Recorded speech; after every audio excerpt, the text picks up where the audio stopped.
Et, famille Histoire d'âme, on a une histoire d'amour à faire pâlir les romans pour vous aujourd'hui. On s'y plonge et dites-nous, de quelle ville regardez-vous? La musique d'un orchestre live emplissait la salle de bal du Grand Regent Hotel. Des lustres en cristal scintillaient au-dessus, leur lumière se déversant sur le sol de marbre, projetant une aura d'opulence dans toute la pièce. D'élégantes robes balayaient le sol, des smokings parfaitement ajustés se déplaçaient à pas assurés, se mêlant au rire, au toast et au doux cliquetis des verres de cristal. Pour la plupart des invités, le gala de charité annuel était une occasion de montrer leur statut, d'afficher leur pouvoir et de nouer de nouvelles relations. Mais pour Amelia Reed, ce n'était rien de plus qu'une mission de sa salle de rédaction. Elle était là pour observer, écouter, et peut-être, collecter d'autres pièces pour la série d'enquêtes qu'elle poursuivait discrètement. Amelia portait une simple robe bleu foncé, ses cheveux soigneusement attachés, avec presque aucun bijou. Comparée aux dames drapées de lourds diamants, elle était une ombre, à peine perceptible. Et c'était exactement comme ça qu'elle aimait ça. Elle préférait rester cachée, traîner en périphérie, laissant les autres oublier qu'elle était là. Lorsqu'un serveur lui tendit un verre de vin rouge, Amelia s'assit tranquillement à une table vide dans un coin. De là, elle avait une vue dégagée sur la salle, sans attirer l'attention. Ses doigts ouvrirent un petit carnet glissé dans son sac, où elle griffonna de brèves notes. Eston Corporation présente, poignée de main avec le maire, un accord caché, ou Madame Wilkins murmurant au directeur de banque Klein. Étrange. Elle griffonna, leva les yeux, puis griffonna à nouveau. Le sentiment d'isolement était devenu presque réconfortant. Soudain, des murmures ondulèrent à travers la foule comme une bourrasque de vent. Les grandes portes s'ouvrirent, et tous les regards se tournèrent vers elle. Dominique Cross entra. Amelia l'avait vu dans les journaux, dans des photographies découpées de magazines financiers. Le tristement célèbre milliardaire, surnommé le loup de Wall Street, l'homme qui ne perd jamais. Mais en personne, il irradiait quelque chose de plus difficile à définir. Une autorité silencieuse qui n'avait besoin d'aucune démonstration. Il portait un smoking noir parfaitement ajusté, ses pas déterminés, ses demi-sourires suggérant qu'il savait toujours que les yeux étaient braqués sur lui. Les gens hochaient la tête avec respect. Les femmes ajustaient leurs robes, leurs yeux brillants de l'espoir d'être remarquées. Amelia fronça légèrement les sourcils. Dans ses notes, le nom de Dominique Cross était apparu des dizaines de fois. Investissement louche, traces d'argent s'évanouissant, filiales offshore. Il était la plus grande cible de la série sur laquelle elle travaillait. Elle se pencha rapidement, écrivant « Cross présent, corporation derrière la plupart des fonds anonymes ». Lorsqu'elle leva les yeux, son souffle se coupa. Les yeux gris froids de Dominique étaient fixés directement sur elle. Pendant quelques secondes, elle ne put détourner le regard. Elle avait l'impression qu'il pouvait voir à travers elle, comme s'il savait déjà exactement ce qu'elle pensait. Elle se tourna rapidement, inspirant profondément, se forçant à rester calme. Non, elle ne pouvait pas le laisser la remarquer. Mais quelques minutes plus tard, une haute ombre s'arrêta devant sa table. Amelia leva les yeux, et Dominique Cross se tenait là. Assise seule? Sa voix était basse, pas forte, pourtant elle envoya un frisson de tension dans tout son corps. Amelia cligna des yeux, cherchant une réponse désinvolte. Mais avant qu'elle ne le puisse, Dominique tendit la main, poli et assuré. « Voulez-vous danser ?» La pièce sembla s'arrêter. Quelques regards les suivaient, certains jaloux, d'autres curieux. Amelia se figea. Elle savait que si elle refusait, cela n'attirerait que plus d'attention. Une journaliste rejetée par un milliardaire? La blague de demain. Mais si elle acceptait, elle entrerait dans un jeu qu'elle n'était pas sûre de vouloir. Son cœur battait la chamade alors qu'elle plaçait sa main dans la sienne. « Très bien, » répondit-elle doucement mais fermement. Dominique sourit faiblement, resserrant sa prise juste assez avant de la conduire sur la piste de danse. La musique se transforma en une valse romantique. Il posa une main sur son dos, l'attirant dans le rythme aussi naturellement que s'ils avaient dansé ensemble de nombreuses fois auparavant. Amelia se crispa. Mais Dominique la guida habilement, chaque pas étant fluide et certain. La proximité entre eux était suffisante pour qu'elle entende son souffle, le léger parfum de bois de santal émanant de son costume, la troublant davantage. « Je ne vois généralement pas de journalistes dans des endroits comme celui-ci, » remarqua Dominique. Amelia força un ton calme. « Je suis ici pour le travail. » « Et moi pour le plaisir », il inclina la tête, souriant légèrement. « Peut-être avons-nous commencé du mauvais pied. Amelia le regarda droit dans les yeux. Peut-être, mais vous n'êtes pas le genre d'homme que je peux facilement transformer en une histoire légère. Dominique se pencha plus près, ses yeux brillants d'un mélange de malice et de danger. Alors je suppose que je vais juste devoir essayer de vous surprendre. La musique continuait de jouer, douce mais insistante, comme le battement du propre cœur d'Amelia. Elle tourna en cercle complet dans les bras de Dominique, et ce n'est que lorsque ses yeux s'abaissèrent pour rencontrer les siens qu'elle réalisa qu'elle était vraiment au centre du jeu. Ce n'était pas juste une danse. C'était le premier pas vers la connexion la plus dangereuse de sa vie. Amelia savait que Dominique Cross n'était pas un étranger. Au cours des 6 derniers mois, ses dossiers d'enquête avaient tourné autour des holdings Cross, des brassages d'argent entre filiales, des projets anonymes, des rumeurs d'accords louches. Tout menait à un seul homme, Dominique. Il n'était pas seulement riche. Il était un symbole de pouvoir et de secret. Personne ne savait vraiment ce qui se passait derrière ces portes closes. Et maintenant, il était là, à quelques centimètres, sa main posée sur son dos, la guidant au rythme. « Tu es ma plus grande cible », pensa Amelia, un frisson parcourant sa colonne vertébrale. Mais Dominique était différent. Il inclina la tête, les yeux gris brillants sous la lumière du lustre, les lèvres se courbant en un sourire faible, indéchiffrable. Il n'était pas pressé, ni ne se cachait. Il semblait savoir exactement qui elle était et pourquoi elle était là. Et au lieu de l'éviter, il avait choisi de s'approcher. « Vous dansez bien », résonna la voix grave de Dominique, désinvolte, presque comme une remarque en passant. « Pas vraiment », répondit Amelia, les yeux ne quittant jamais son visage.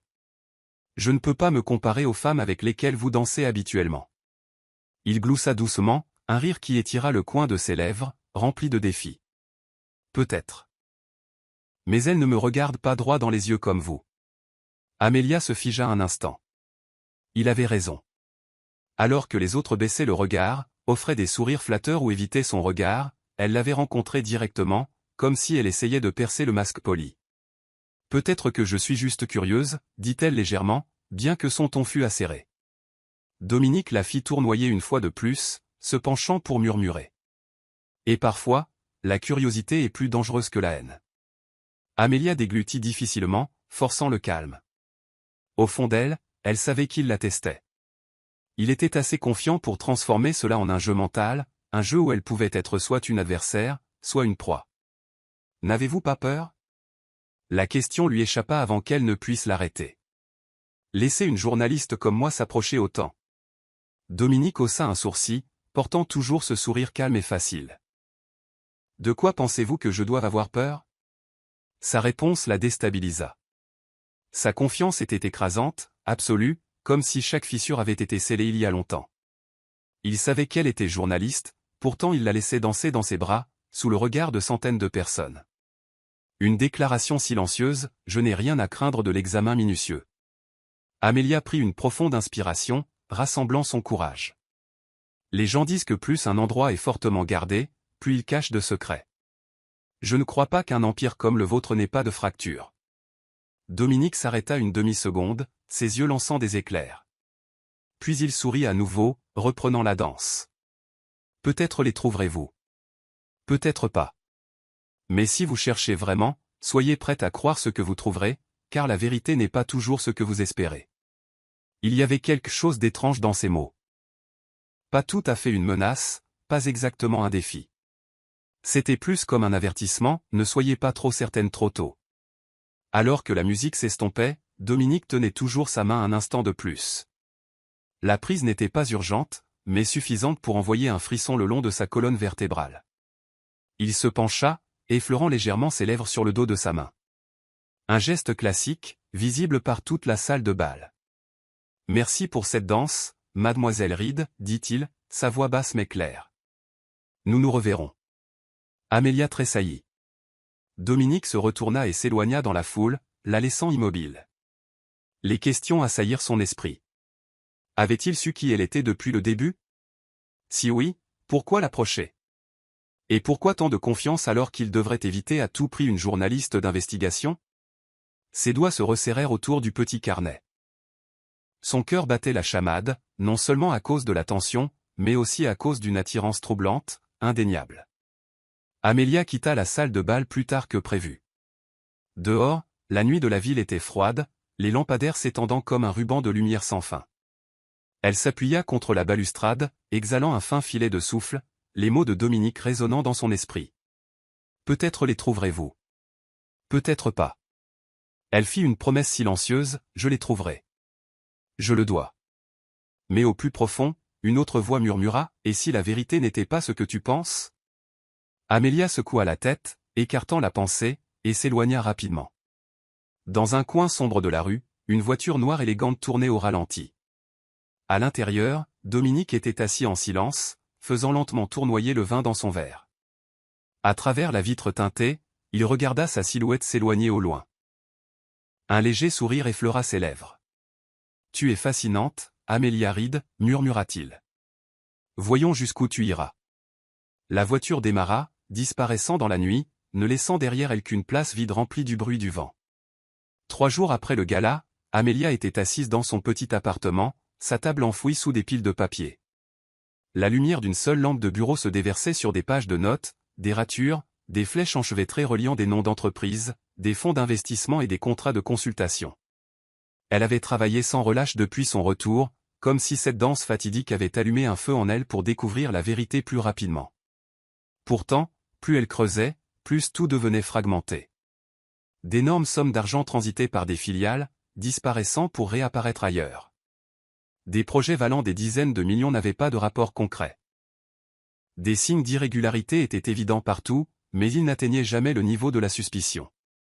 Rien n'était assez solide pour devenir une preuve. Amélia passa ses doigts dans ses cheveux et inspira fortement. Elle détestait ce sentiment d'inachevé. Le journalisme ne lui permettait pas de publier un exposé sur une poignée de fragments vagues, et pourtant son cœur lui murmurait « Continue. » Tôt ou tard, la pièce finale se révélera. Cet après-midi-là, suite à un tuyau d'un collègue, Amélia visita un foyer pour enfants dans la banlieue. La rumeur disait qu'un bienfaiteur anonyme envoyait des dons réguliers tous les mois. Personne ne connaissait le nom, mais l'argent était suffisant pour nourrir et éduquer des dizaines d'enfants. Elle entra dans la cour où résonnaient les rires clairs des enfants. Ils jouaient au football, les chaussures recouvertes de terre. Au milieu d'eux se trouvait un homme grand dans une simple chemise, les manches retroussées au-dessus des coudes. Dominique. Amélia se figea derrière la porte en bois. Il ne ressemblait en rien à la figure froide en smoking du gala. Ici, Dominique s'agenouilla pour lasser la chaussure d'un garçon, puis rit bruyamment lorsque les enfants l'assaillirent pour le ballon. Lorsqu'un enfant tomba, il le souleva rapidement, essuya la terre de sa chemise et ébouriffa ses cheveux en bataille. Le sourire sur son visage n'était pas celui de façade qu'elle avait vu sur les couvertures de magazines. Il était réel, si éclatant qu'il serra la poitrine d'Amélia de manière inattendue. Elle recula, s'appuyant contre le mur, levant son appareil photo. Mais juste au moment où son doigt planait au-dessus du déclencheur, ses mains tremblèrent et elle l'abaissa. Si elle prenait la photo, les gens supposeraient qu'il jouait la comédie. Pourtant, elle savait. Aucune comédie ne pourrait jamais faire regarder des enfants quelqu'un avec des yeux aussi innocents. La directrice du foyer passa et aperçut Amélia. « Vous cherchez quelqu'un » Amélia rangea rapidement son carnet et sourit. « Juste de passage. J'ai entendu dire qu'il y a un bienfaiteur qui aide régulièrement cet endroit. » La femme hocha la tête, les yeux débordant de gratitude. « Oui, tous les mois. Il ne veut pas être nommé, mais il laisse une signature, décès. Parfois, il passe même, répare la clôture et enseigne les maths aux enfants. Un homme bon rare. » Amélia resta immobile. Décès. Cela pouvait-il vraiment être une simple coïncidence? Sur le chemin du retour, Amélia ne pouvait se débarrasser de l'image du foyer. 2 images s'en mêlaient dans son esprit, des feuilles de calcul criblées de chiffres suspects, des transferts d'argent louches, et Dominique riant, agenouillé au milieu des orphelins. Qui est-il, vraiment? Se demanda-t-elle. Un criminel caché derrière des masques intelligents? Ou un être humain injustement sali par des rumeurs? La question la tint éveillée toute la nuit. Le lendemain matin, Amélia s'arrêta dans un petit café près de la salle de rédaction. Il était modeste. Juste quelques vieilles tables en bois et une légère odeur de grains torréfiés. Elle choisit son coin habituel, ouvrit son carnet et tenta de réorganiser ses pensées. Elle était si absorbée dans ses notes qu'elle ne remarqua personne jusqu'à ce qu'une voix ne l'interrompe. « Ça vous dérange si je m'assois ici » Amélia leva les yeux. Dominique. Elle se figea. Il n'était pas dans un costume élégant aujourd'hui. Juste une simple chemise blanche, col déboutonné, cheveux légèrement en bataille comme s'il venait de quitter une réunion tendue. « Vous me suivez » demanda Amelia, sa voix méfiante. Dominique s'assit nonchalamment, posant une tasse de café noir sur la table. « Non. Je t'ai juste vu par hasard. Cette ville n'est pas aussi grande que tu le penses. » Amelia resserra sa prise sur son stylo. « Je ne pense pas que nous devrions nous rencontrer comme ça. » Il se pencha en arrière, les yeux fixes mais calmes. « Je sais que tu es journaliste. Je sais que tu enquêtes sur moi. Mais je ne l'évite pas. Demande ce que tu veux. » Amelia cligna des yeux. Il avait tout admis, sans la moindre trace de peur. « Vous n'êtes pas inquiet ?» demanda-t-elle. « Que je puisse écrire tout ce que je trouve ?» Dominique haussa les épaules, sirotant son café. « Les gens écrivent toujours. Mais personne ne me voit vraiment. Toi, si. C'est la différence. » Le cœur d'Amelia fit un bond. Les mots étaient trop bruts, trop proches. Elle se pencha en avant, sa voix basse et acérée. « Quel genre d'homme êtes-vous, Dominique ?» Il eut un faible sourire, ses yeux portant une trace de tristesse. « Certains m'appellent un diable, d'autres un sauveur. Les deux sont vrais, ou peut-être aucun des deux. Mais si tu veux savoir, découvre par toi-même. Et ne crois pas tout ce que tu entends. » Amelia ne dit rien. À cet instant, elle voyait à la fois un homme dangereux et un homme aspirant à être compris. Dominique se leva, laissant quelques billets sous sa tasse. Avant de partir, il se pencha et murmura, « Amelia, tu t'avances dans l'obscurité. Mais si tu n'as pas peur, continue. Je serai là, à regarder jusqu'où tu iras. » Puis il sortit, laissant Amelia avec un cœur battant et un carnet vide. Cette nuit-là, Amelia était assise près de sa fenêtre, regardant les lumières de la ville. Dans son carnet, elle écrivit une seule ligne, « Dominique Cross, plus mystérieux qu'aucun dossier.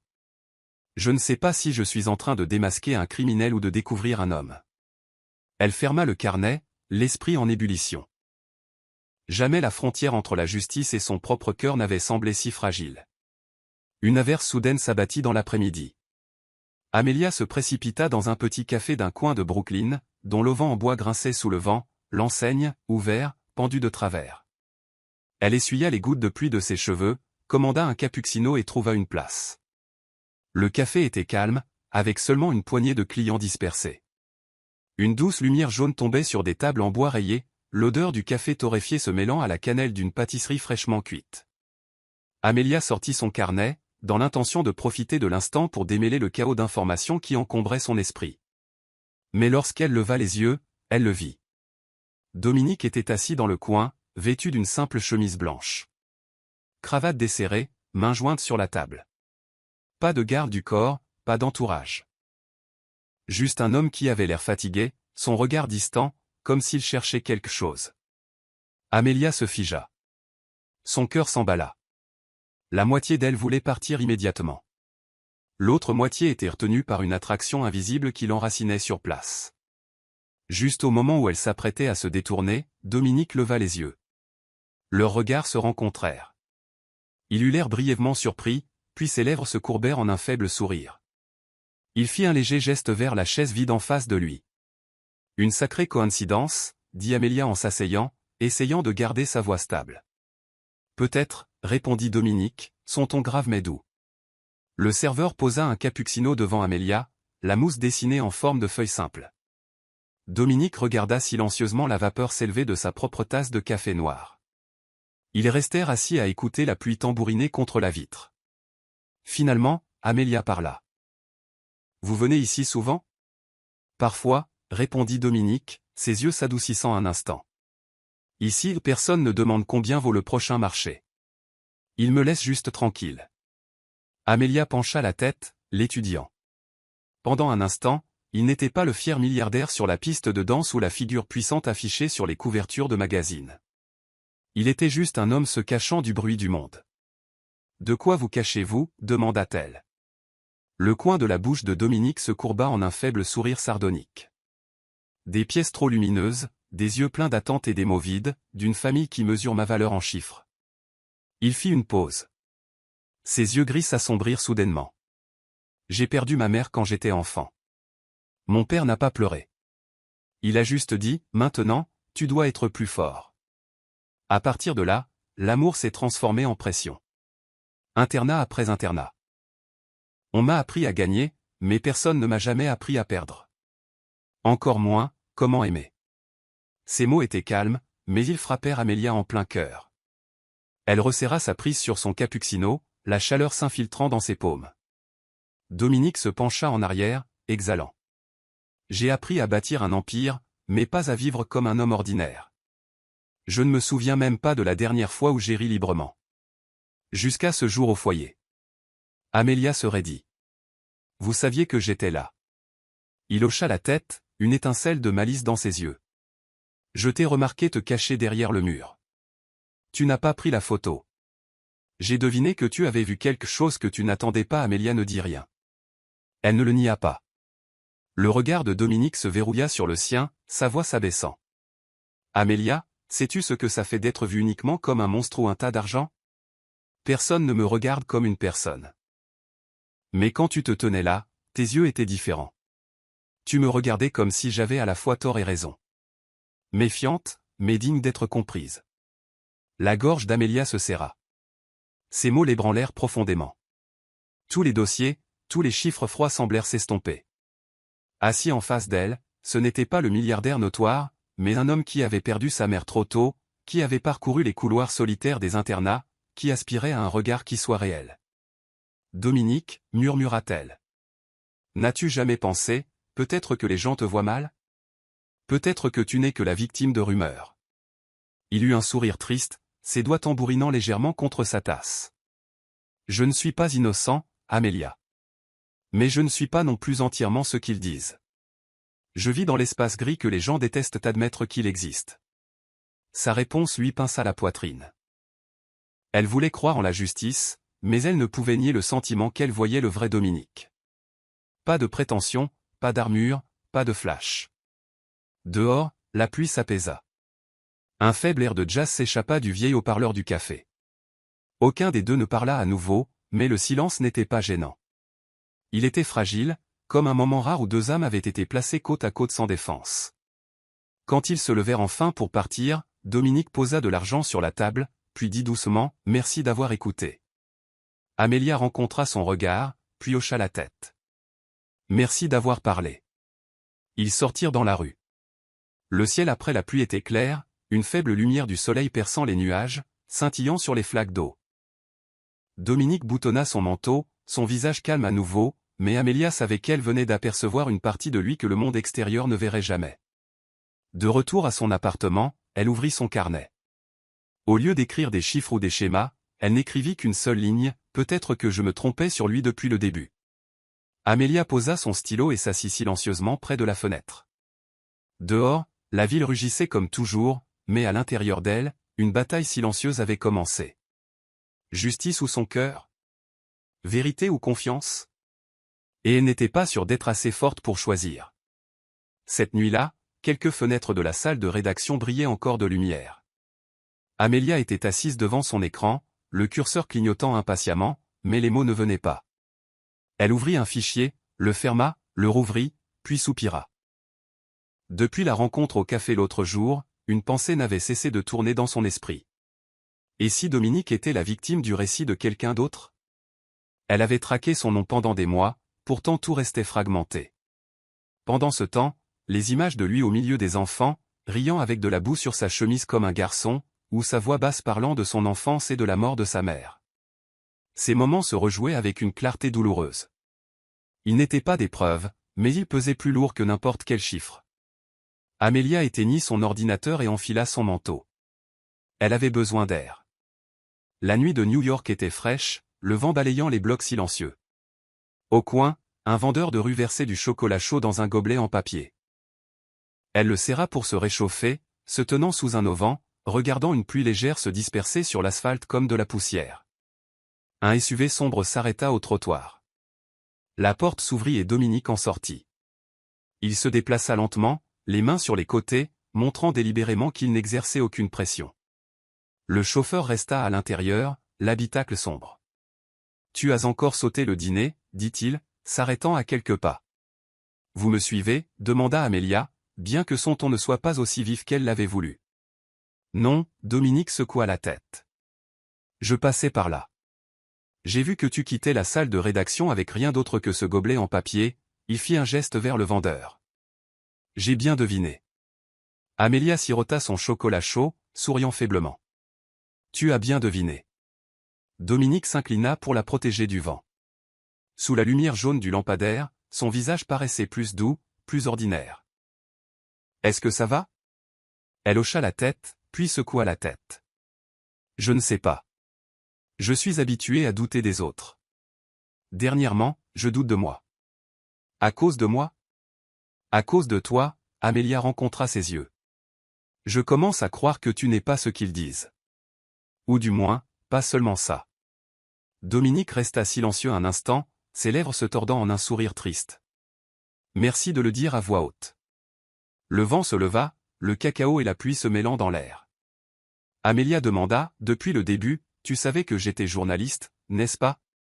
Je le savais, admit Dominique sans hésitation. Cette nuit au gala.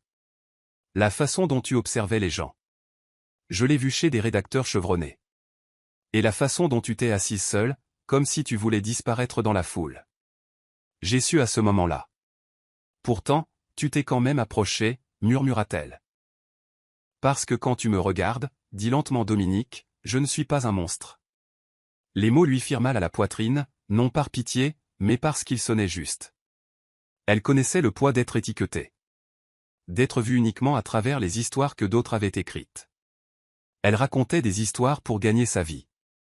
Mais parfois, ces mêmes histoires aveuglaient les gens sur la vérité de l'autre. Dominique, souffla-t-elle. Je n'ai pas trouvé ce dont j'ai besoin. Je ne peux rien conclure pour l'instant. Mais je veux que tu saches, mon cœur est touché.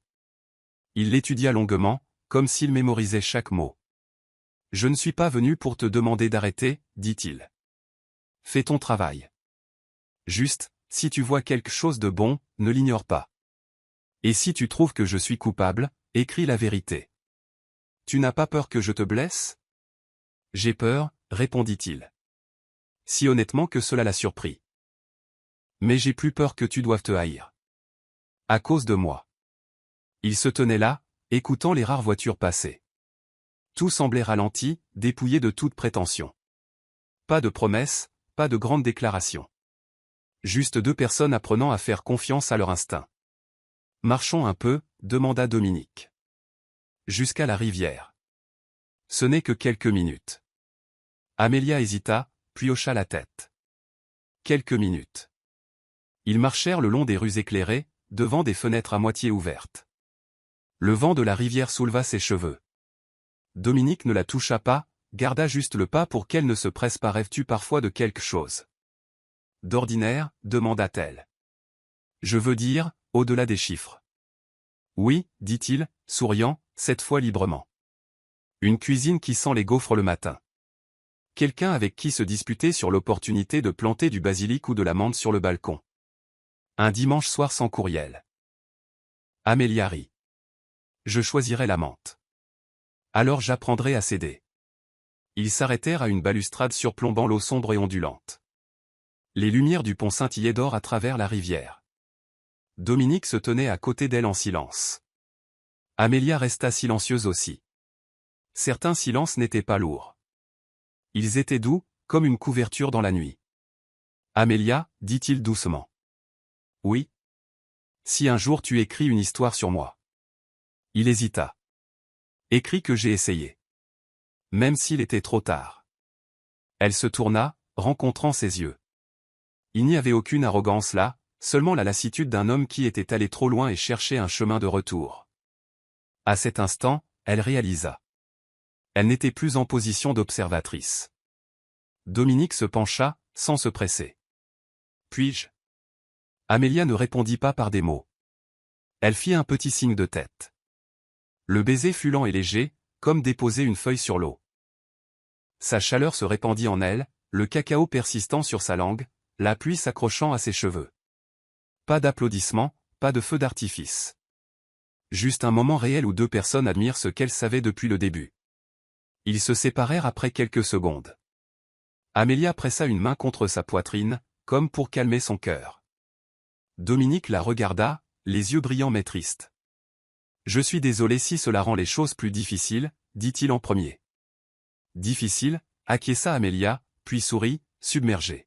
« Mais réel. » Dominique exhala, soulagé, comme s'il recevait une réponse qu'il attendait depuis longtemps. « Alors rentre en toute sécurité ce soir. Laisse-moi te conduire une partie du chemin. » Non, elle secoua la tête. « Tu en as assez fait. Je vais marcher. » Très bien, accepta-t-il facilement. Mais promets-moi ceci. Si tu te sens en danger, appelle-moi. Je ne demanderai pas pourquoi. Amélia hocha la tête. D'accord. Ils retournèrent à la rue. Avant de se séparer, Dominique effleura légèrement ses doigts contre les siens, un contact si bref qu'il aurait pu passer inaperçu, mais assez chaud pour persister. Bonne nuit, Amélia. Bonne nuit, Dominique. Il resta à regarder jusqu'à ce qu'elle disparaisse au coin de la rue avant de retourner à sa voiture. Amélia dépassa des fenêtres éclairées, ses pas légers pour la première fois depuis des semaines. De retour dans son appartement, elle s'assit à son bureau et ouvrit son carnet. Elle écrivit, « Ce soir, j'ai embrassé l'homme dont toute la ville chuchote. Et je sais que je l'aime. » En dessous, elle ajouta, « J'écrirai toujours. Mais j'écrirai avec toute la justice que j'ai. » Elle posa son stylo, appuyant son front contre la vitre fraîche. La ville rugissait dehors, mais à l'intérieur d'elle, une petite cour s'était illuminée d'une lumière dorée. Demain serait à nouveau compliqué. Demain, elle douterait à nouveau d'elle-même. Mais ce soir, tout était simple. Elle était amoureuse, et c'était réel. Quelque part à travers la ville, une voiture s'éloigna de la rivière. À l'intérieur, l'homme ferma les yeux, touchant ses lèvres comme pour garder la chaleur vivante. Il ne savait pas ce que l'avenir réservait. Seulement qu'à partir de cet instant, il avait enfin quelque chose à craindre. Pas la justice, pas les rumeurs. Seulement la peur de la décevoir. Et parfois, cette peur était ce qui commençait à changer un homme. L'enveloppe marron était sous la porte quand Amélia rentra, comme si quelqu'un l'avait glissée et s'était évanoui. Elle la ramassa, verrouilla la porte et alluma la lumière de la cuisine. L'odeur de papier humide s'éleva alors qu'elle la déchirait. Des enregistrements de transferts photocopiés, des graphiques d'aide en noir et blanc, quelques horaires d'expédition et des notes manuscrites remplies de symboles laconiques. Il n'y avait aucune explication, juste des fragments. Mais quand Amélia les posa à côté de son propre carnet, de ses dates, de ses plaques d'immatriculation, des photos de dons anonymes au foyer, les chronologies commencèrent à s'emboîter comme des rouages. De l'argent disparaissant et réapparaissant sous différents noms, coïncidant avec des livraisons d'aide arrivant au quai. Une réunion secrète sur le calendrier de Dominique tombant le jour exact où un contrat de consultation sans contenu avait été signé. Chaque pièce seule ne signifiait rien, mais ensemble, elles formaient un long chemin sombre. Et juste au milieu, le nom de Dominique Cross faisait surface trop souvent pour que son cœur ne se serre pas. Il n'y avait pas de preuve irréfutable pour le condamner instantanément, mais l'image globale lui disait quelque chose qu'elle ne voulait pas entendre. Il était coupable. Amélia resta figée pendant un long moment, comme si tout le son avait été coupé de la pièce. Finalement, elle photographia chaque page, encrypta une copie et l'envoya à son compte de sauvegarde. Elle scella les originaux dans une pochette étanche et les verrouilla dans le petit coffre-fort de son placard. Puis elle se glissa sur le balcon, serrant ses genoux sous la nuit froide. Le confronter ou continuer à creuser. Si elle continuait à creuser, elle aurait besoin de témoins, de documents originaux, d'au moins une source confirmée. Si elle le confrontait, elle pourrait entendre sa version de l'histoire, ou le perdre à jamais en une seule nuit. Son téléphone vibra. Un message non nommé. « Tu es rentré ? Dominique. » Ses doigts planèrent au-dessus du clavier. « Je vais bien. » Bonne nuit, elle effaça. Tapa, je suis fatigué. Demain. Effacé à nouveau. À la fin, elle ne répondit pas. Elle éteignit la sonnerie et pressa sa main contre son cœur. Jour 1. Amélia arriva tôt à la salle de rédaction.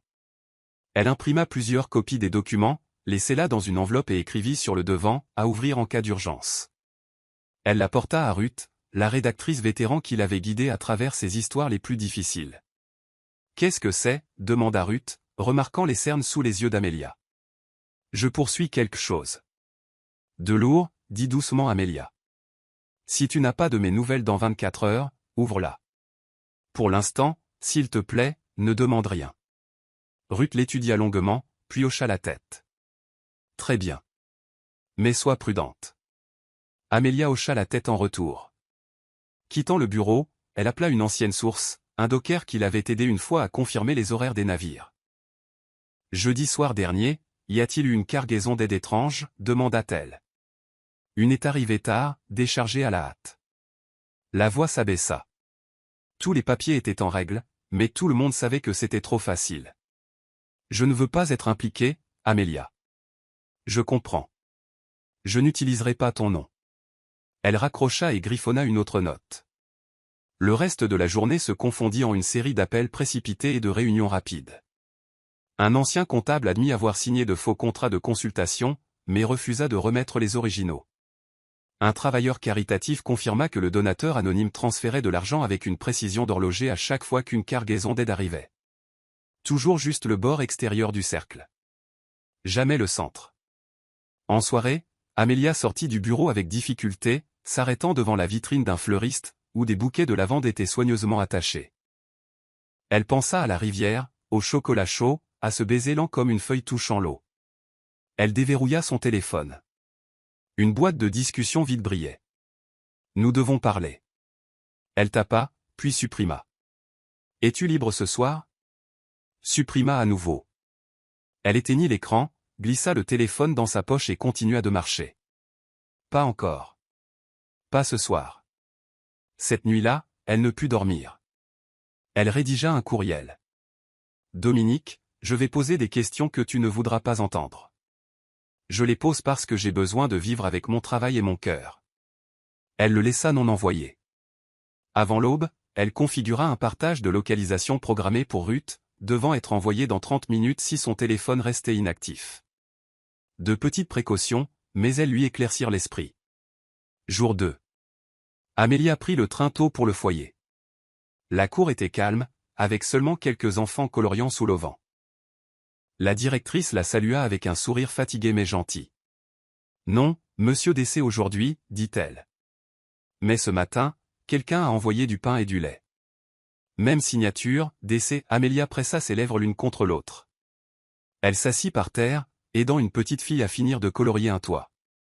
Tu peux utiliser n'importe quelle couleur, dit la fille vivement. Juste, ne dépasse pas les lignes. Ne dépasse pas les lignes. La phrase idiote lui piqua les yeux de larmes soudaines. Elle sourit, hochant la tête. À midi, Amelia était de retour en ville. Au même café qu'avant, elle commanda un cappuccino, la feuille de mousse légèrement inclinée. Sur la table, elle réorganisa ses notes, dessina une autre flèche. L'image devenait plus claire, mais la pièce manquante au milieu demeurait. Une que seul l'homme lui-même pouvait révéler. Elle fixa son téléphone pendant un long moment. Le confronter. Pas pour supplier. Pas pour marchander. Juste pour entendre sa vérité face à face avant de se diriger vers la fin. Elle tapa, cet après-midi, 18h, café sous le pont. Nous devons parler. La réponse apparut en quelques secondes. Je serai là. Amelia envoya sa localisation à Ruth. Rencontre source, 18h à 18h45. Si je n'ai pas de nouvelles avant 19h, appelle-moi immédiatement. Ruth répondit avec un emoji pouce levé, solide comme un verrou. Tout l'après-midi, Amelia fut agitée, fixant son reflet dans la fenêtre. Elle attacha ses cheveux et choisit un manteau chaud. Avant de partir, elle glissa l'enveloppe marron dans son sac et vérifia 2 fois les serrures. Le café sous le pont était calme avec des lumières chaudes. Amelia arriva 5 minutes en avance et prit le siège du coin près de la fenêtre. Ses mains serraient la tasse pour l'empêcher de trembler. À 1 minute de 6h, Dominique entra. Pas pressé, pas traînant. La démarche d'un homme qui savait qu'il devait faire face à quelque chose et qui le ferait. Merci d'être venu, dit Amelia en premier. Merci d'avoir demandé, répondit Dominique, s'asseyant en face d'elle. Son expression calme était familière, mais dans ses yeux, elle voyait quelque chose de plus mince, de fragile. Elle ne tergiversa pas. Elle fit glisser l'enveloppe sur la table. J'ai reçu ceci et je l'ai fait correspondre à ce que j'ai déjà. Dominique l'ouvrit. Il lut chaque page attentivement. Le silence s'étira jusqu'à ce qu'Amélia puisse entendre le cliquetis des cuillères au comptoir. Quand il eut fini, il posa les papiers et la regarda. « Tu as passé les 2 derniers jours là-dessus, dit-il. Pas une question. Je voulais rester silencieuse, admit Amélia. Je voulais continuer à creuser, trouver une autre pièce. Mais plus je creusais, plus la même image devenait claire. Je ne voulais pas être menée par un tuyau anonyme, alors j'ai attendu. J'ai vérifié. Je suis retourné au foyer. J'ai passé des appels. Ce n'est pas suffisant pour te condamner, mais c'est suffisant pour savoir que tu es coupable. » Le mot coupable se coinça dans sa gorge. Elle fixa ses propres doigts, blancs à force de serrer trop fort la tasse. Dominique exhala doucement. « Je ne pensais pas que tu rassemblerais les morceaux. J'étais trop sûr. » J'étais trop sûr aussi, déglutit Amélia. Trop sûr que je me trompais sur toi. Je voulais tellement croire au bien que j'ai ignoré les pièces restantes. Mais à la fin, les pièces se sont trouvées de toute façon. Un bref silence, puis Amélia demanda, lentement et clairement. Dominique, je ne te demanderai pas les détails. Je te demanderai seulement, as-tu eu tort? Il n'esquiva pas. J'ai fait beaucoup de mauvaises choses dans le passé, dit Dominique, sa voix s'enfonçant comme une pierre, mais je ne t'ai jamais menti. Le silence est-il un mensonge? Pressa Amélia. Si c'en est un, il hocha légèrement la tête, alors j'ai menti de cette façon. Je t'ai gardé hors de l'obscurité, mais quand j'étais avec toi, je ne faisais pas semblant. Amélia se mordit la lèvre. Je ne sais pas quoi faire. Je t'aime, mais je suis journaliste. Je ne peux pas jeter un voile sur la vérité juste à cause d'un cœur. Dominique se pencha légèrement en avant, puis s'arrêta, maintenant l'espace. Tu ne me dois rien. Quoi que tu choisisses, je ne te blâmerai pas. J'arrêterai l'enquête, murmura-t-elle, mais peut-être que je ne peux plus rester assise ici avec toi. Dominique hocha la tête instantanément. Je comprends. Amélia se leva. Elle voulait le serrer fort dans ses bras, mais ses bras ne se levèrent pas. Elle dit seulement, merci d'être venu et de ne pas m'avoir menti. Elle se détourna. À la porte, elle s'arrêta une demi-seconde, mais ne regarda pas en arrière. La cloche tinta doucement lorsqu'elle sortit. Dominique resta immobile. Il fixa la chaise vide, l'enveloppe sur la table comme une blessure. Pour la première fois depuis des années, la peur l'inonda, non pas des procureurs ou des salles d'audience. Il craignait de perdre le regard qui avait vu la partie humaine de lui, le regard qu'il avait tiré de l'obscurité, même s'il éclairait chaque tache sur ses mains. Dehors, le vent de la rivière portait un froid mordant. Dominique releva son col et marcha dans la nuit. Sa confiance, autrefois sans faille, s'était fissurée. À l'endroit qu'il pensait le plus fort, son cœur, il savait qu'il avait atteint un tournant et qu'il devrait choisir ici. Vous suivez toujours l'histoire? Si cette vidéo vous a trouvé en dehors de Histoire d'âme, nous vous invitons à la maison, où chaque conte touchant commence. N'oubliez pas de vous abonner et de rester avec nous. Dans le bureau supérieur de Cross Holdings, la nuit pesait lourdement. La ville en contrebas brillait comme une mer de lumière, mais à l'intérieur, l'air était dense, éclairé seulement par la lueur froide d'une lampe de bureau brillant sur d'épais dossiers. Dominique était assis derrière le bureau en silence, une cigarette entre ses doigts qu'il n'alluma jamais. La porte s'ouvrit doucement. Marcus, son aide le plus proche, entra. Il ne perdit pas de mots. Il posa un dossier sur le bureau. « Nous avons un problème, » dit Marcus d'une voix égale, bien que la tension fût palpable. Elle en sait trop. La journaliste. Si nous la laissons continuer, elle ruinera tout. Dominique resta immobile, les yeux fixés sur la rivière de phare au-delà de la vitre. Continue. Tu l'as laissé s'approcher trop près. Je ne comprends pas pourquoi. Cependant, la seule solution maintenant est le retrait. Un accident, un piège, ou à tout le moins, une menace sérieuse pour l'effrayer. Sinon, nous perdons tout. Retrait, répéta Dominique, chaque syllabe lourde. Marcus soutint son regard. Tu connais les règles. Quiconque va trop loin là où il n'a pas sa place ne ressort pas. Dominique ferma les yeux. Derrière ses paupières, il vit Amélia, ses yeux clairs et fixes, ses mains tremblantes alors qu'elle posait l'enveloppe devant lui, sa voix se brisant alors qu'elle confessait « Je t'aime ». Il ouvrit les yeux et parla, doucement mais fermement. Personne ne touche à Amelia. Marcus se figea. Qu'avez-vous dit? Dominique se leva, grand et autoritaire. J'ai dit personne. Si quelqu'un désobéit, il n'est plus à moi. Mais cela signifie, la prise de Marcus se resserra sur le dossier, que vous signez votre propre fin. Dominique se détourna, la voix froide. Peut-être. Mais je ne veux plus jouer à ce jeu. Dans les jours qui suivirent, Dominique vécut dans deux mondes. Le jour, il tenait toujours des réunions, signait des papiers et arborait le sourire froid familier. La nuit, dans son pantouse vide, il restait seul avec un verre de whisky intact et une lettre qu'il n'envoyait jamais.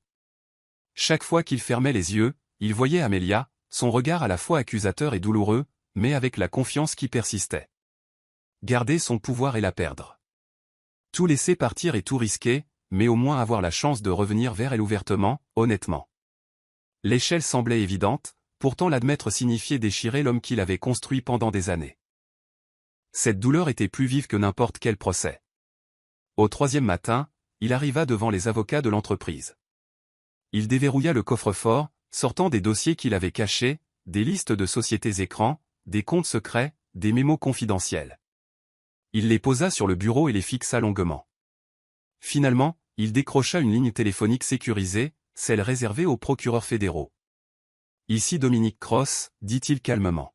« Je veux avouer, et je veux coopérer. » Avant de s'engager sur ce chemin irréversible, Dominique avait une dernière chose à faire.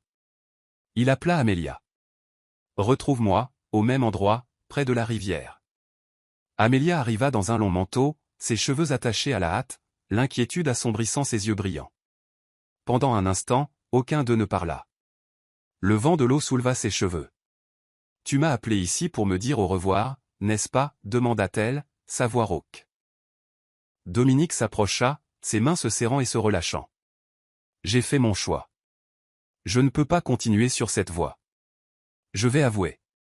Coopérer avec les autorités. Je ne veux plus que tu vives dans la peur ou que tu te déchires. » Le souffle d'Amelia se coupa. « Toi? Tu es sûr? » Sûr, Dominique hocha la tête, son regard ne quittant jamais le sien. « J'ai fait beaucoup de mal, mais tu m'as donné envie de changer. Si je pouvais un jour me tenir à tes côtés, je veux que ce soit tentant comme au grand jour. » Sans masque, sans ombre. Les larmes lui montèrent aux yeux. Elle ne put trouver les mots, seulement s'avança et jeta ses bras autour de lui. Dominique la serra fort, murmurant à son oreille. « Je ne demande pas pardon maintenant.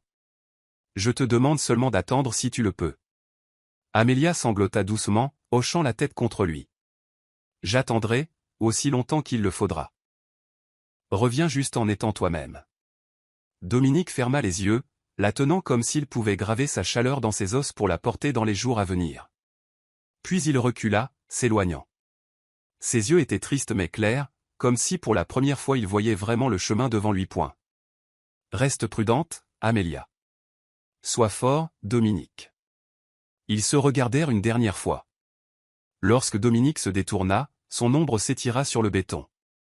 Chaque pas était lourd, mais résolu. Amelia se tenait derrière, les larmes coulant. Pourtant, à l'intérieur d'elle brûlait une foi jusqu'alors inconnue. Le chemin à parcourir serait douloureux. Mais pour la première fois, Dominique n'était plus seulement un homme de l'ombre. Et elle, avec tout son amour et sa croyance en la justice, attendrait le jour de son retour. La nouvelle éclata un lundi matin. Le milliardaire Dominique Cross avoue et coopère avec les autorités, proclamait le titre en première page de chaque journal, sur chaque émission de télévision. Le monde vacilla. Certains parlèrent de la grande chute. D'autres ricanèrent que ce n'était qu'une mise en scène pour se sauver.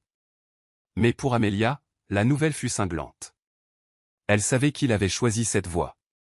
Pourtant, voir son nom à côté du mot « aveu » fit encore se nouer son cœur. Le jour du procès, le tribunal fédéral était bondé de journalistes, les caméras clignotant sans relâche. L'atmosphère était chaotique, comme si la ville entière s'était rassemblée pour voir un titan déchu faire un pas vers la lumière. Amelia arriva tôt et s'assit dans la galerie de la presse. Son carnet familier reposait dans ses mains, son stylo tremblant légèrement. Pourtant, elle n'écrivit pas un mot. Ses yeux restèrent fixés sur la porte où Dominique devait apparaître. Lorsqu'il fit son entrée, une vague de murmures balaya la salle d'audience. Dominique portait un costume sombre, sans cravate. Ses poignets étaient menottés, mais sa posture restait droite, ses pas lents mais réguliers. Disparut l'arrogance des galas. Disparut le demi-sourire qui rendait autrefois les gens fous. Son visage était calme, ses yeux profonds mais lasses, comme ceux d'un homme qui avait accepté le prix à payer. La poitrine d'Amélia se serra. Elle s'était préparée, s'était blindée. Mais rien ne pouvait adoucir la vue de l'homme qui l'avait autrefois promené le long de la rivière, qui l'avait autrefois tenu dans l'odeur de la pluie, se tenant maintenant à la barre des accusés. Les débats commencèrent. Le procureur lut une longue liste de méfaits, transferts douteux, sociétés écrans, contrats superficiels. Chaque accusation atterrissait comme un coup de marteau sur le cœur d'Amélia.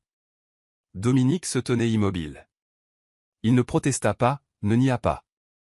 Ce n'est que lorsqu'on l'interrogea qu'il répondit, sa voix assurée, « Oui, je l'ai fait. » La galerie bourdonna. Certains qui l'avaient autrefois loué ricanaient maintenant. Certains qui avaient bénéficié de son financement détournèrent le visage.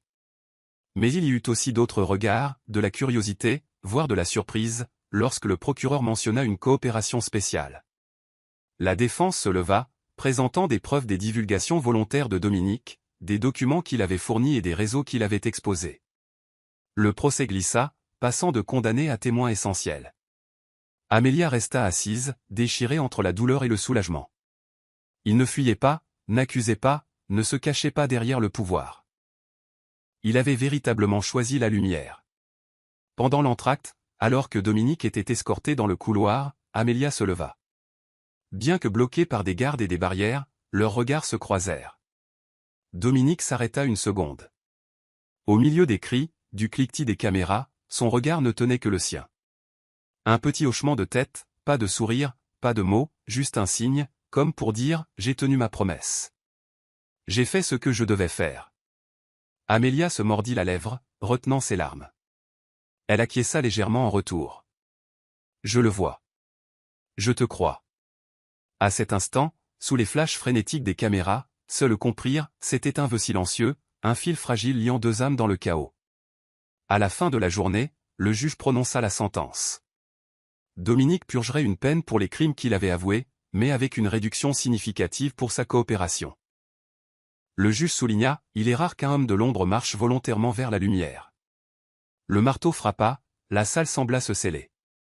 Amélia ferma les yeux tandis que les larmes coulaient sur son visage. À la barre des accusés, Dominique leva la tête, non par défi, mais avec le calme assuré d'un homme qui savait enfin où il allait. Cette nuit-là, Amélia retourna à son appartement, ouvrit son ordinateur portable et commença un nouvel article. Sa première ligne disait « Dominique Cross, de l'ombre à la lumière, du pouvoir à la vérité ». Elle ne le blanchit pas, ni ne le condamna davantage. Elle écrivit ce qu'elle vit, un homme qui avait mal agi, un homme qui l'avait admis, un homme qui avait choisi l'amour et la vérité plutôt que le pouvoir. Lorsqu'elle tapa la phrase finale, elle se pencha en arrière sur sa chaise. Dehors, la ville flamboyait encore, mais à l'intérieur, tout était calme. Non pas paisible, mais clair. Elle murmura dans la nuit, « Je t'ai vu, Dominique, et j'attendrai. » La lettre dans le noir. La porte de la prison se referma derrière lui dans un claquement, l'acier résonnant dans le vent. Dominique sortit, la lumière du soleil frappant ses yeux après des mois de mur gris. Il plissa les yeux, inhalant profondément, sa poitrine se gonflant d'air libre. Il n'y avait pas de cortège, pas de foule en liesse, seulement une vieille voiture attendant au bord du trottoir et un visage familier derrière le volant. « Bon retour », dit Alex, autrefois partenaire d'affaires, maintenant éloigné de la finance. Sa voix était chaleureuse, sans jugement. Dominique sourit faiblement. « De retour, mais pas l'homme que j'étais. » Alex hocha la tête. « C'est la bonne nouvelle. » Les premiers jours de liberté furent plus difficiles que Dominique ne l'avait imaginé. Pas de pouvoir à commander, pas d'assistant planifiant chaque heure, pas de manoir sur la colline. Il loua un petit appartement à la périphérie de la ville, cuisina ses propres repas simples, fit sa lessive et réapprit à vivre comme un homme ordinaire. Des choses qu'il considérait autrefois comme des « luxes » pour les autres. Parfois, il se sentait perdu. Ceux qu'il avait autrefois appelés « amis » étaient maintenant silencieux ou lui tournaient le dos. Quelques appels téléphoniques qu'ils firent rencontrèrent des réponses froides. Désolé, nous ne pouvons pas rester en contact. Pourtant, il y eut d'autres moments. Quelques vrais amis étaient restés. Alex le présenta à plusieurs organisations à but non lucratif. Au début, personne ne faisait confiance à un homme tout juste sorti de prison fédérale pour gérer quoi que ce soit, mais Dominique ne s'en soucia pas. Il commença petit, collecter des fonds pour réparer le toit d'un refuge, solliciter des dons pour une salle de classe communautaire, livrer des colis alimentaires à des quartiers défavorisés. Il ne portait plus de costumes sur mesure, juste des chemises unies, des chaussures usées, les mains salies par le levage de caisse. Pour la première fois depuis des années, il ressentit un sentiment d'utilité. Certaines nuits, il rentrait épuisé, les muscles endoloris après une journée entière de labeur. Il se servait un verre d'eau, s'asseyait à la table et fixait les reçus, qui montraient que seulement quelques centaines de dollars avaient été collectés une goutte d'eau par rapport aux milliards qu'il déplaçait autrefois. Mais pour un enfant avec de nouveaux livres, une famille avec un dîner, c'était tout. Et Dominique le savait. Cette fois, il ne voulait rien en retour. Pourtant, lorsque la nuit tombait et que le silence se faisait pressant, la peur rampait. Assis près de la fenêtre, regardant les lumières de la ville, il se demandait, Amélia attendait-elle toujours? Il se souvenait des lettres qu'il avait écrites en prison. Il se souvenait de sa promesse murmurée, j'attendrai, aussi longtemps qu'il le faudra. Mais le temps pouvait changer bien des choses. Elle était maintenant journaliste, sa carrière montait en flèche. Elle méritait un homme non souillé par un passé comme le sien. Plus d'une fois, il tenait son téléphone, son pouce planant au-dessus de son numéro. Mais il ne pouvait pas appuyer sur « Appeler ». Il avait peur. Peur que sa voix ait changé. Peur qu'elle soit passée à un chapitre sans lui. Alex remarqua son silence. « Tu penses toujours à elle ?» Dominique hocha seulement la tête. « Tu as peut-être tout perdu, dit Alex, mais ne perds pas foi en toi. Si elle t'aime, elle te verra pour qui tu es maintenant, pas pour qui tu étais. » Dominique ne dit rien, mais les mots restèrent avec lui toute la nuit. Un après-midi, Dominique retourna à l'ancien refuge. Les enfants l'acclamèrent, courant vers lui. Un garçon s'accrocha à son bras, les yeux brillants. « Tu es de retour. Tu nous as manqué. » Dominique le souleva en riant, le cœur léger. La directrice du refuge sortit, son regard bienveillant. « Tu as changé. Tu n'es plus le patron arrogant que tu étais. » Dominique sourit faiblement. « Peut-être pour la première fois, je vis vraiment. » En regardant les enfants jouer, Dominique sentit une étincelle d'espoir. Peut-être que lorsqu'Amélia le verrait ainsi, elle croirait qu'il avait vraiment changé. Mais aurait-il la chance de le lui montrer? Cette nuit-là, il écrivit une autre lettre, bien qu'il ne l'envoyât pas. Amélia, je ne suis plus le puissant milliardaire. Je ne suis qu'un homme qui réapprend à vivre, qui apprend à être décent dans les plus petites choses. Chaque jour est difficile, mais je continue d'avancer parce qu'un jour, je veux me tenir devant toi sans baisser la tête. Je ne suis pas sûr que tu attendes encore, mais si c'est le cas, alors même pour une seule rencontre, je te dirai merci car c'est ton amour et ta foi qui m'ont porté jusqu'ici. Dominique. Il plia la lettre, la plaça dans un tiroir et s'assit en silence. Dehors, la ville rugissait toujours, mais à l'intérieur, il savait qu'il marchait maintenant sur une route différente, une route non pavée d'or, mais de confiance et de rédemption. Et à chaque pas en avant, une peur persistait, Amélia attendait-elle toujours?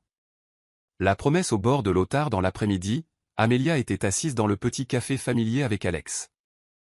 La lumière dorée se déversait par la fenêtre, scintillant sur la table en bois. Alex posa sa tasse, la regardant longuement avant de parler. Il est sorti. Le mois dernier. Le cœur d'Amélia se serra. Sa main trembla tandis que son doigt traçait le bord de la tasse en porcelaine. Comment? Comment vit-il? Alex soupira, bien que ses yeux portassent une chaleur tranquille. Il n'est plus milliardaire. Il reconstruit à partir de rien. Un petit fonds, quelques projets caritatifs. C'est dur, mais il le fait, sincèrement, sans esbrouf. Amélia, il marqua une pause, sa voix s'abaissant. Il prononce toujours ton nom. Amélia baissa le visage, ses lèvres tremblants. Tous les mois où elle s'était accrochée à sa promesse j'attendrai, aussi longtemps qu'il le faudra refluèrent, lourd et doux. Elle releva le regard, ses yeux brillants. Peux-tu m'aider à organiser une rencontre avec lui? Un autre après-midi, Amelia retourna au bord de la rivière, l'endroit où ils s'étaient séparés pour la dernière fois. Le vent portait l'odeur du sel et du froid de l'eau, tirant doucement sur ses cheveux. L'endroit était inchangé, l'ancienne rambarde, les réverbères faibles projetant des halos jaunes. Elle se tenait là, le cœur battant, les yeux fixés sur le chemin. Chaque minute s'étirait comme une année. Ses mains se serrèrent, la peur la rongeant. Et s'il ne vient pas? Et s'il a changé? Des pas résonnèrent. Amelia se retourna. Dominique arrivait. Il avait l'air plus mince, ses cheveux un peu plus longs, vêtus simplement d'un manteau uni. Mais ses yeux, les yeux qu'il avait autrefois blessés et l'avaient fait croire en même temps, étaient toujours là, profonds et réels. Amelia n'attendit pas une seconde de plus. Elle courut vers lui et le serra fort dans ses bras. Les larmes jaillirent, mouillant son épaule. Dominique. Il chancela pendant une demi-seconde, puis la serra dans ses bras, la tenant comme s'il la laissait partir la ferait disparaître. « Je suis désolé, » murmura Dominique, la voix brisée. « Je t'ai fait attendre trop longtemps. » Elle secoua la tête à travers ses larmes. « J'avais promis de le faire. » Lentement, Dominique s'agenouilla, ses mains tremblantes, mais ses yeux assurés. « J'ai tout perdu, l'argent, le pouvoir, la réputation, mais je me suis retrouvé grâce à toi. Amelia, peux-tu me pardonner ?» Amelia se pencha, l'enlaçant, les larmes coulant, mais ses lèvres se courbaient en un sourire. « J'ai attendu ce jour si longtemps et maintenant tu es revenu. » Il baissa la tête contre son épaule, exhalant comme s'il libérait le poids d'une vie entière. Le bord de la rivière était silencieux, le monde se retirant, ne laissant que deux, se tenant l'un l'autre comme si rien d'autre n'avait d'importance. À cet instant, l'amour et la justice se rejoignirent enfin au même point. Plus de batailles, plus de tourments. Seulement deux cœurs qui avaient enduré suffisamment d'épreuves, se retrouvant maintenant, entiers et dignes. La danse éternelle 5 années s'était écoulée depuis cet après-midi au bord de la rivière. La ville était toujours bruyante, toujours éblouissante de lumière, mais pour Amelia, tout avait changé. Chaque jour, elle écrivait des articles justes et intrépides, devenant l'une des voix les plus respectées de la rédaction.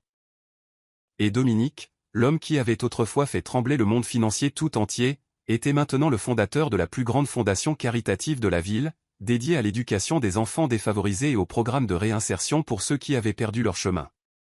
Son nom n'était plus lié au scandale et aux salles d'audience. Les gens l'appelaient maintenant d'un nouveau nom, l'homme rédimé. Le soir du 10e gala caritatif annuel, Amelia se tenait au premier rang, sa silhouette encadrée par une simple robe ivoire. Tous les yeux se tournèrent vers la scène lorsque l'hôte annonça « Veuillez accueillir le fondateur de la fondation, Monsieur Dominique Cross. » Dominique entra, la lumière dorée accrochant les mèches argentées dans ses cheveux, son smoking parfaitement ajusté, mais l'arrogance froide des années passées avait disparu. À sa place, une dignité calme et une chaleur dans son regard. Son discours fut bref et sans fioriture. Il remercia ceux qui avaient soutenu la cause, parla des enfants qui avaient trouvé un foyer et partagea sa conviction que chacun méritait une seconde chance. Les applaudissements montèrent et s'attardèrent. Amelia applaudit aussi, ses yeux suivant chacun de ses mouvements, la fierté s'épanouissant doucement dans sa poitrine. La musique commença. Dominique descendit de la scène, son regard balayant la foule jusqu'à ce qu'il trouve Amelia.